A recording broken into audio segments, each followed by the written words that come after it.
রব্বুল আলামিন কুরআনুল কারীমের সূরা আল ইমরানের মধ্যে বলছেন ওয়ালতাকুন মিনকুম উম্মাতুন ইয়াদউনা ইলাল খায়র। আল্লাহ তাআলা বলছেন তোমাদের মধ্যে এমন কিছু উম্মত থাকবে, এমন কিছু মানুষ থাকবে ইয়াদউনা ইলাল খায়র, তারা মানুষকে ভালো কাজের ভালোর দিকে আহ্বান করবে, ওয়া ইয়ামুরুনা বিল মারুফ, সৎ কাজের আদেশ করবে, ওয়া ইয়ানহাউনা আনিল মুনকার, খারাপ কাজের বাধা প্রদান করবে।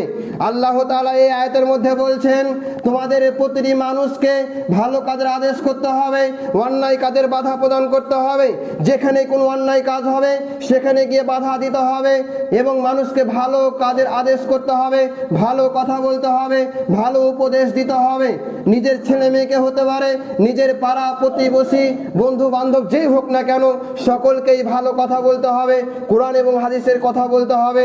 এই কথা আল্লাহ তাআলা বলছেন যারা এই কাজগুলি করবে, আল্লাহ তাআলা বলছেন ওয়া উলাইকা হুমুল মুফলিহুন, ওই ব্যক্তিরা হবে সফল।